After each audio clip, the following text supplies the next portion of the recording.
than too much at the level of individual. So somebody mentioned, I think JK, you are, that you get the funding if you are with a student, and I think that is a very good idea that needs to be expanded, so that you basically, what we are trying to do in Strasbourg is to set research groups. Research groups that do not just rely on an individual as a group, and whatever work you do today, tomorrow will be followed up. Maybe by the same people, or maybe by new people that come into the group,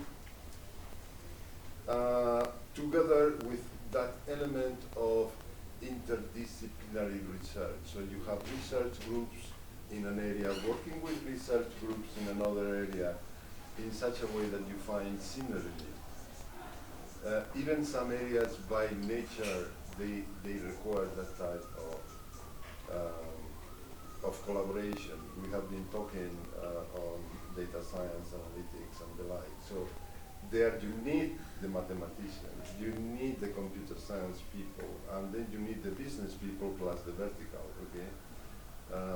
Because analytics is so wide, there are so many verticals where you can use it. So you need expertise on that certain area together with a team where you've been bringing expertise on all the elements. That's great. Right, so you touched on all the things I really want to talk about, like being selfless as researchers.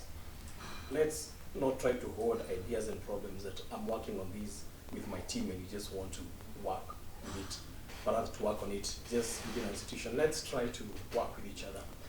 The next thing is, again, it goes back to solve the problem of funding. It's where within the academic institutions, sort of have or form sort of enterprises that will almost be like consultancies. So I talked about some ideas before of how you can approach a financial institution. I'm talking financial institutions because that was my background, where you will be like, okay, we have this like consultancy within our department, and we can actually help you solve like this problem. So for example, like what you mentioned, NSC, they have data. Maybe you may try to help them identify trends or some other insights that you can give from the data. So the idea is when you have formed these enterprises, they will actually, initially you may do for free, like I say, but after that you start getting consultancies, and with these institutions, they'll start paying you. That will actually be a source of funding for these other projects, even for the PhD or master students. And they'll be able to have now this continuity in terms of research and enhancement of the research output having impact out there. And the last thing that I want to mention is that it touches also on the trust issue. I think there's one aspect that we neglect a lot, and I'll say this based on my prior knowledge before I joined IBM, the aspect of patenting our ideas. Most of us actually have this idea and you're like, okay, you go and talk to somebody about it. But if you can actually patent the novelty of that idea, even if someone decides to bail out on you, you can actually take them to court because this idea is under your name. You've sort of patented this. And I think even as you look into research methodology solutions to the problems that we have, it may be important for the sake of our ownership of ideas to really look into the idea of patenting this. We've had complaints of people talking about Kickoff being owned elsewhere, and it's a Kenyan thing, simply because nobody bothered to patent the product. So if you can actually look into that aspect of, we have these ideas, these products we develop internally in departments, in faculties, is it an idea that is patentable? So even as we do the research and try to reach out, for the sake of also safeguarding the ideas to make sure that no one just steals the ideas and makes money with them, can we patent these ideas also? Thank you. Julius, Agnes, last comment? Yeah, okay. Just to think. When we actually talk about triple helix, there is always the fourth party. Sometimes people want to say we need to think of it as a quadruple or even maybe more than that. And these people tend to be development partners or other people who can actually put some resources. And they are key because, as he has said, some of the times what you want is a proof of concept. And maybe you don't have resources. But if you can be clever enough and be able to do your proposals well, you can create sites that you can demonstrate how you can solve problems. Because once people can see a solution, they can buy into it. So it's good to start thinking of them as a way to attract them. And the other interesting thing I also want to add is obviously about problems that you solve. Because like we said, you need to solve interesting problems but also relevant.